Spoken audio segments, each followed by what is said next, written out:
Hello, good morning সবাইকে। তোমরা সবাই কেমন আছো? আশা করছি তোমরা সবাই খুব খুব খুব ভালো আছো। আগের দিনের ভিডিওটা তো দেখলে, আমি চলে এসেছিলাম রাত্রে বাড়িতে। তাই আজকে সকাল সকাল উঠে ঘরের সমস্ত কাজ করে আবার বেরিয়ে পড়েছি বাড়ি যাব বলে।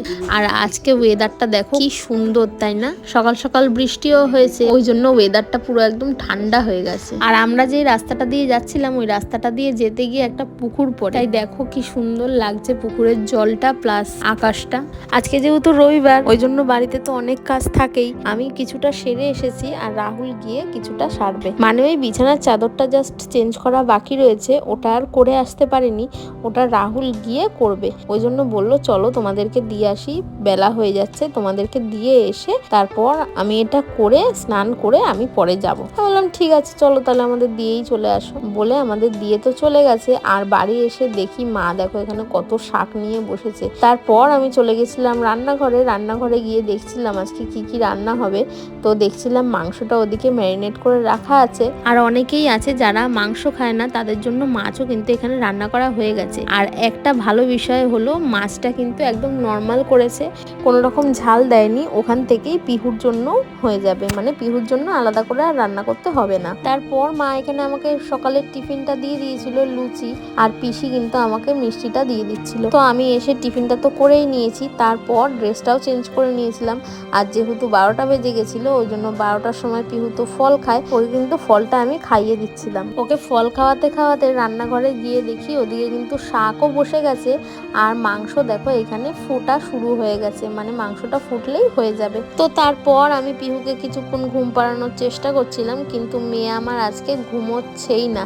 আসলে এতজন আছে তো ওই জন্য ও আরও ঘুমাতে চাইছে না, ওদের সবার সঙ্গে খেলা করছে। আর বাবা দেখো এখানে সবার জন্য কলা পাতা কেটেছে, আজকে সবাই মিলে কলা পাতাতে খাওয়া হবে। তো এই তো ম্যাডাম তো এখানে ঘুমাচ্ছে না, তাই পিতিকে বললাম তুই তাহলে ওকে একটু বাইরে থেকে ঘুরিয়ে নিয়ে আয়। আজকে ওয়েদারটাও ভালো ছিল, অসুবিধা নেই বাইরে বের করলে। তো ওকে নিয়ে এখন বাইরে আমাদের এই জায়গাটাই ঘুরবে। আর আমি আর বাবা এখানে গল্প করছিলাম। আর যেহেতু বৃষ্টি আবার পড়তে শুরু করছিল, ওই জন্য বাবা জামা প্যান্টগুলো তুলে নিচ্ছিল। আর ম্যাডাম এই যে এখানে ঘুরে চলে এসে দেখো ওই যে দিদিদের সঙ্গে ভিডিও কলে কথা বলছে। মানে ও কাউকে হাতে ফোন দেবে না, ও হাতে ফোনটা নিয়েই কথা বলবে। আর বসেছে দেখো একদম পাকা বুড়িদের মতো। যতবার ওর হাত থেকে ফোনটা নিয়ে নেওয়া হচ্ছে, কিন্তু ও ফোনটা দেবে না, তো দেবেই না। ও ওখানে সবার সঙ্গে ফোনে কথা বলছে।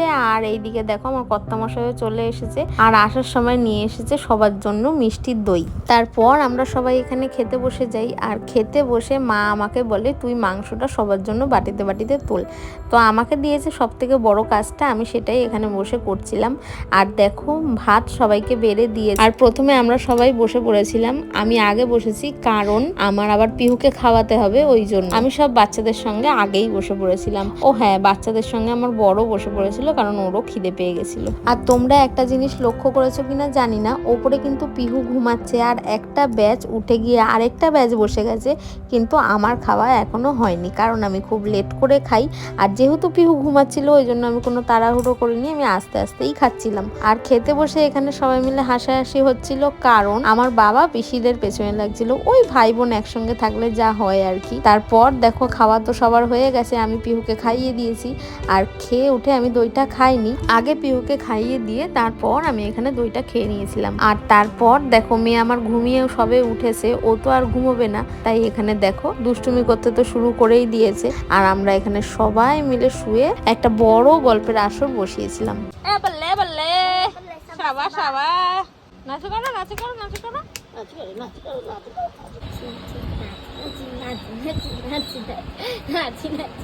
এই গল্প করতে করতে সবাই মিলে হয়ে গেছিল সন্ধে। আর সন্ধেবেলা আমরা সবাই মিলে চা খেয়ে নিয়ে তারপর কিন্তু পিহুর খাবার আমি এখানে রেডি করে নিয়েছিলাম। আর রেডি করে পিহুকে খাওয়ানোও হয়ে গেছে। তারপর পিহুকে কিন্তু আমি সুন্দর করে রেডি করে দিয়েছি। আর আমিও রেডি হয়ে গেছি, কারণ আমরা সবাই মিলে এখন যাব সামনের আমাদের এই পার্কে। আর সবাই মিলে বলতে কিন্তু সবাই না, মানে আমরা বাচ্চা পার্টিরা, মানে বাচ্চাদের দলে আমিও নাম লিখেছি, ওই যাই হোক। আর মায়ের তো কাজ এখানে শুরু হয়ে গেছে, মা আবার রাত্রের রান্না শুরু করে দিয়েছে। আমরা বেরিয়ে পড়েছিলাম পার্কে যাব বলে, যেহেতু বাড়ির সামনেই, ওই জন্য ওখানে হেঁটেই গেছিলাম সবাই মিলে। এই যে দেখো মেয়ে আমার পার্কে এসে খুব খুশি, মানে ওকে এইটাতে বসানো হয়েছে, ও ও কিছুতেই এটা থেকে নামবে না, বারবার নামানোর চেষ্টা করা হচ্ছে কিন্তু ও কিছুতেই নামবে না, ও খুব খুশি। তারপর ওখান থেকে নামিয়ে দেখো দোলনায় বসানো হয়েছে, আর দোলনায় বসিয়েছি পরে তো ও শুয়েই পড়েছে। মানে ওকে কতবার তুলে বসানো হচ্ছে যে বসে বসে চড়, না ও বসে চড়বে না, ও বারবার শুয়েই পড়ছে। আর এরপর দেখো রাহুল আর পিহুর জিজুও এখানে চলে এসেছে। এবার আমরা যাব সন্ধ্যের টিফিনটা খেতে। এই ঘুগনির দোকানটা আমাদের ঢালিপাড়াতে, প্রচুর ভালো ঘুগনিটা খেতে। আর এখানে স্পেশাল একটা ঘুগনি পাওয়া যায়, সেটা হলো খাসির চর্বি দিয়ে ঘুগনি পাওয়া যায়, মানে ওটা স্পেশাল আর কি। তো এখানে সবাই মিলে ঘুগনি খেয়ে তারপর চলে গেছিলাম সোডা খেতে। গরমে একটু ঠান্ডা না খেলে হয় না, তাই সবাই মিলে গেছিলাম সোডা খেতে। যার যেটা পছন্দ সে সেটা অর্ডার দিয়ে দিয়েছিল। আর দেখো আমার মেয়ে এখানে তো ঘুমিয়েই পড়েছে। আসলে দুপুরে ঘুমটা ওর একবার হয়েছে, সন্ধ্যের দিকে আর ঘুম হয়নি, ওই জন্য ও ঘুমিয়ে পড়েছে। তারপর দেখো আমরা এখানে সোডা খেয়ে বেরিয়ে পড়েছিলাম বাড়ি যাব বলে। আর বাড়িতে এসে সবার গল্পের মাঝখানে আমরা আবার জয়েন করেছি। আর এইখানে দেখো পিসি আর বাবা দুজন মিলে তো ইয়ার্কি মেরেই যাচ্ছে। আমরাও ওখানে বসে কতক্ষণ হাসাহাসি করলাম। আর তারপর অনেকটা দেরি হয়ে যাচ্ছিল, পিহুকেও খাওয়াবো, মা পিহুর খাবার করেই দিয়েছে। আর খাবার করে মা এখানে সমস্ত রেডি করে দিয়েছে। আমরা বেরিয়ে পড়েছিলাম বাড়ির দিকে, এবার বাড়ি যাব বলে। তো বাড়িতে চলে এসেছি, আর বাড়িতে চলে এসে দেখো পিহু আমার এখানে দুষ্টুমি করতে শুরু করে দিয়েছে। তোমাদের আজকের ব্লগটা কেমন লাগলো অবশ্যই কমেন্ট করে জানিও। ভিডিওটা ভালো লাগলে লাইক করে দিও। দেখা হবে নেক্সট একটা ব্লগে। টাটা।